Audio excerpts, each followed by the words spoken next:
So third యూనిట్లో మనం next notation చెప్పిన ఇంపార్టెంట్ తీరం అంటే ప్రీవియస్ యూనిట్లో మనం కంటిన్యూస్ ఫంక్షన్ డిస్కస్ చేసాం. ఇప్పుడు కూడా వాటి మీద ఇప్పుడు డిస్కషన్ చేస్తాం. 2 సెట్స్ మీరు గుర్తుపెట్టుకోవాలి. నోటేషన్ 2 నోటేషన్స్ ఉంటాయి. బి ఆఫ్ ఎక్స్ఆర్ ఒకటి, సి ఆఫ్ ఎక్స్ఆర్ ఒకటి. బి ఆఫ్ ఎక్స్ఆర్ అంటే మీనింగ్ ఏంటంటే set of all bounded functions from X to R. Set of all bounded functions from X to R. What is C of X R? C of X R is the continuous functions from X to R. అర్థమైందండి? ఇవేమో దీంట్లో ఉండేవో bounded function, దీంట్లో ఉండేవి continuous function. మనం concept తెలుసు మనకి ఏంటంటే every continuous function is bound అవుతుంది. Every bounded function need not be continuous. Continuous అయితే మీనింగ్ ఏంటి? లిమిట్ ఎగ్జిస్ట్ అవ్వాలి, అంటే అన్ని ఇమేజ్లో ఒక పాయింట్ రీచ్ అవ్వాలి. బౌండ్ అయితే అన్నీ అలా రీచ్ అవ్వాలి లేదు, కొన్ని రీచ్ అవ్వచ్చు. F of x less than equal to 1 అయిందని కూడా బౌండ్ అయినట్టే. అప్పుడు అన్ని దేని రీచ్ అవుతున్నాయి? 1 రీచ్ అవుతుంది. అలా కాకుండా నేను -1 less than equal to f of x less than +1 రాశాను అనుకోండి, అప్పుడు కూడా బౌండ్. అంటే కొన్ని ఎలిమెంట్స్ -1 దగ్గరికి వెళ్తే కొన్ని ఎలిమెంట్స్ +1 వస్తున్నాయి, అంటే యూనిక్ వాల్యూ దగ్గరికి వెళ్ళట్లేదు. అందువల్ల బౌండ్ అయినంత మాత్రం మనకి కంటిన్యూస్ అవ్వలేదు. కాబట్టి మనకి ఏ super set? Set of all bounded functions super set. Set of all continuous function అది స్మాల్ సెట్. అది గుర్తుపెట్టుకోవాలి. అంటే సి ఆఫ్ ఎక్స్ఆర్ ఈ subset of B of XR is always hold. ఈ డయాగ్రమ్ కూడా గుర్తుపెట్టుకోండి. ఇదేమో సి ఆఫ్ ఎక్స్ఆర్, ఇది సి ఆఫ్ ఎక్స్ఆర్ బార్, అంతే కదా. ఏ బార్ అంటే మనం ఏం చెప్పాం? ఏ బార్ గురించి? A bar is the smallest closed super set of a. అంటే ఏ కన్నా పెద్ద అవ్వాలి, అంటే సి ఆఫ్ ఎక్స్ఆర్ కన్నా సి ఆఫ్ ఎక్స్ఆర్ బార్ పెద్ద సెట్ అవ్వాలి. ఆ సి ఆఫ్ ఎక్స్ఆర్ బార్ కూడా దేంట్లో ఉంటుంది? మనకి బి ఆఫ్ ఎక్స్ఆర్ బార్లో ఉంటుంది. ఇది ఇక్కడ దీని ముందు మనం కూడా చెప్తాం. నార్మ్ ఒకటి డిస్కస్ చేస్తాం. నార్మ్ అంటే ఇది function of C of X R to R. Continuous function మీద నార్మ్ డిఫైన్ చేస్తాం. నార్మ్ అంటే నార్మ్ అనేది డిఫైన్ అవుతుంది. నార్మ్ అనేది మోడ్యులస్ మీద డిఫైన్ అవుతుంది. అంటే ప్రతి ఎలిమెంట్కి ఇమేజ్లు కట్టేయాలి. కట్టేసి ఆ ఇమేజ్లో పెద్ద ఇది అవుతుందో దాన్నే ఆ సుప్రీమమ్ ఆఫ్ మోడ్యులస్నే నార్మ్ అంట. అర్థం కాన్సెప్ట్. సుప్రీమ్ ఆఫ్ నార్మ్ ఏమంటారు? మోడ్యులస్. సుప్రీమ్ ఆఫ్ మోడ్యులస్లే నార్మ్ అంటారు. నార్మ్ అన్నప్పుడు పక్కన ఎలిమెంట్స్ ఏం రాయకూడదు, మోడ్యులస్ పెడితే పక్కన ఎలిమెంట్ రాయాలి. అర్థమైందా? ఇప్పుడు నార్మ్ మీద కంటిన్యూటీ కూడా చెప్పచ్చు, అలా కాస్ట్ సీక్వెన్స్ కూడా చెప్పచ్చు. నార్మ్ మీద కాస్ట్ సీక్వెన్స్ అలా చెప్తాం అంటే ఇలా రాస్తాం. Norm f n minus f m less than epsilon అయితే ఆ ఫంక్షన్ ఏమవుతుందని కాస్ట్ సీక్వెన్స్ అవుతుంది. Norm f n minus f m less than epsilon for all n comma n greater than ఇప్పుడు క్యాపిటల్ అయితే then you say that f is continuous అంటాం. అంటే ఈ సి ఆఫ్ ఎక్స్ఆర్లో ప్రతి ఫంక్షన్ కంటిన్యూస్ అవ్వడం నార్మే చెప్పచ్చు. నార్మ్ అంటే మళ్ళీ ఏం చెప్పాను? సుప్రీం కదా, సుప్రీం మోడ్యులస్.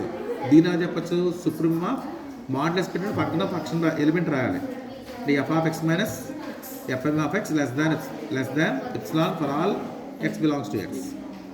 అర్థమైంది కాన్సెప్ట్? ఇది నార్మ్ అన్న పక్కన ఎలిమెంట్ పెట్టకూడదు, మోడ్యులస్ పెడితే ఖచ్చితంగా ఎలిమెంట్ పెట్టాలి. అర్థమైంది? ఇమేజ్లో సుప్రీం చెప్తుంది అంతే. అమలు కాబట్టి పక్కన మనం ఎలిమెంట్ రాయకూడదు. ఇప్పుడు మన మెయిన్ ఇంపార్టెంట్ ఏంటంటే ఇప్పుడు చెప్పే వాటిలో very very crucial, very very important కదా. జాగ్రత్త కాన్సెప్ట్ అప్పుడైతే ఈజీ, కష్టం కాదు. ఆ థియరం ఏంటంటే C of XR is a closed subset of B of X R. అంటే ఇక్కడ సి ఆఫ్ ఎక్స్ఆర్ అనేది సబ్సెట్ అవుతుంది దేనికి? B of X R. Next close set కూడా అవుతుంది చెప్పాలి. ఈ రెండు ప్రూవ్ చేయాలి మనం. ఆల్రెడీ మన డయాగ్రామ్ నుంచి మనం ఎంత చెప్పాను నేను, సి ఆఫ్ ఎక్స్ఆర్ అనేది బి ఆఫ్ ఎక్స్ఆర్ కన్నా చిన్న సెట్ అని చెప్పాను. ఎందుకని? Every continuous function is bounded. Therefore c of XR అనేది subset of B of XR అని డెఫినేషన్ నుంచే వచ్చేస్తుంది మనకు. ఇంకేం చెప్పాలి మీరు? క్లోజ్ సెట్ అని చెప్పాలి. ఓ సెట్ క్లోజ్ సెట్ చెప్పాలంటే మనకు డెఫినేషన్స్ ఉన్నాయి.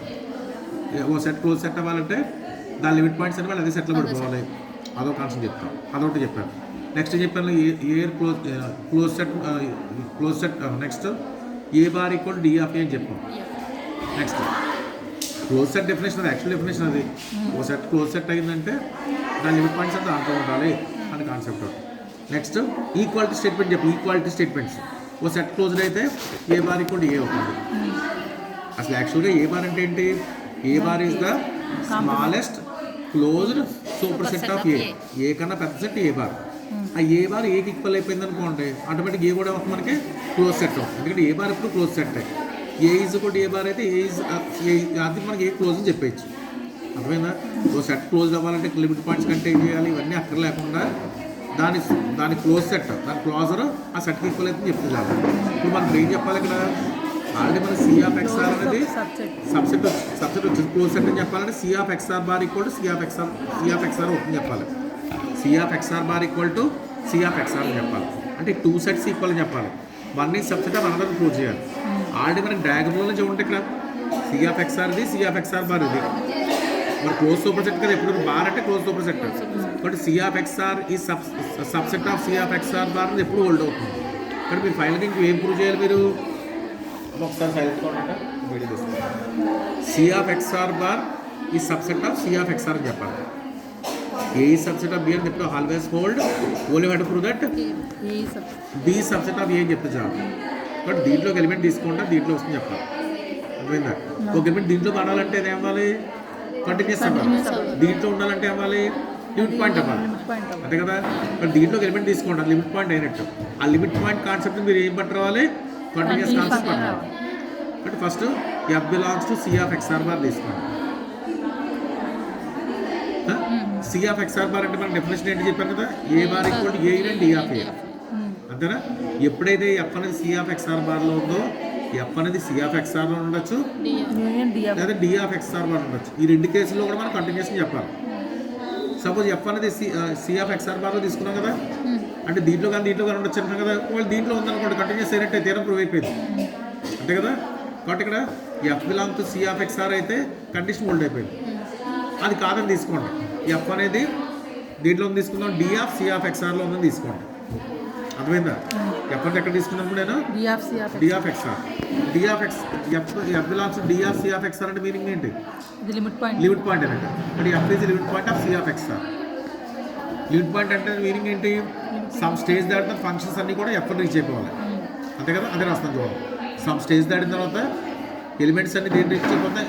సమ్ స్టేజ్ దాటిన ఎలిమెంట్స్ అంటే ఫంక్షన్స్. ఇక్కడ ఫంక్షన్స్ అన్ని దేని రీచ్ అవుతున్నాయి? ఎఫ్ని ఈక్వల్ అవుతున్నాయి. అర్థమవుతున్నాయి? ఎప్పుడైతే ఫంక్షన్స్ పెట్టామో నార్మ్ పెట్టాలి. అంటే norm of f minus f not less than ε/3 some stage దాటిన తర్వాత అది రాస్తాం. అర్థమైందా? ఎఫ్ మైనస్ అన్ని ఫంక్షన్స్ కూడా ఎఫ్ నాట్లన్నీ కూడా దేని రీచ్ అయిపోతున్నాయి? ఎఫ్ రీచ్ అయిపోతున్నాయి. కానీ మన నార్మ్ అంటే సుప్రీం కదా. అంటే ఈ మీనింగ్ ఏం చెప్పాలి? Supreme of f of x minus f not of x less than ε/3 for all x belongs to x. అది ఒకటి గుర్తుపెట్టుకోండి. అర్థమైందా? ఇప్పుడు ఏం రాసం చూడండి. అన్ని సమ్ స్టేజ్ దాటితే అన్ని దేని రీచ్ అవుతుందని చెప్పి ఎఫ్ రీచ్ అవుతున్నాయి. ఆ సమ్ ఫంక్షన్స్ అని ఎక్కడ తీసుకోవాలి? నేను మనం ఇప్పుడు సమ్ స్టేజ్ దాటిన ఫంక్షన్ ఎక్కడ తీసుకోవాలి? సి ఆఫ్ ఎక్స్ఆర్లో తీసుకోవాలి. అంటే ఎఫ్ నాట్ అని సి ఆఫ్ ఎక్స్ఆర్లో ఉంది. ఎఫ్ నాట్ అని సి ఆఫ్ ఎక్స్ఆర్లో ఉంది. ఎఫ్ నాట్ ఏమంటే మనకి కంటిన్యూస్ అయినట్టు. కంటిన్యూస్ డెఫినేషన్ ఏంటి? ఎలిమెంట్స్ నియర్గా ఉంటే ఇమేజ్ నియర్గా ఉండాలి. అంటే x minus x not less than delta అయితే f of x not of x minus F of x not of x not less than ε/3 అవ్వాలి. అర్థమైందా? ఇక్కడ ఎఫ్ నాట్ అనేది సి ఆఫ్ ఎక్స్ఆర్లో ఉంది. అంటే ఎఫ్ నాట్ కంటిన్యూస్ అయినట్టే కదా. అంటే ఎఫ్ నాట్ ప్రతి పాయింట్ దగ్గర కంటిన్యూస్ అయినట్టే. ఆ పాయింట్ ఎక్స్ నాట్ అని తీసుకోండి. ఎక్స్ నాట్ కంటిన్యూస్ అంటే ఎంత అయ్యేప్పుడు ఎక్స్ మైనస్ ఎక్స్ నాట్ అంటే ఎలిమెంట్స్ కనుక ఎక్స్ నాట్ నియర్గా ఉంటే ఇమేజ్లో దేని నియర్గా రావాలి? F not of x not నియర్గా రావాలి. అది నోట్ చేస్తాం.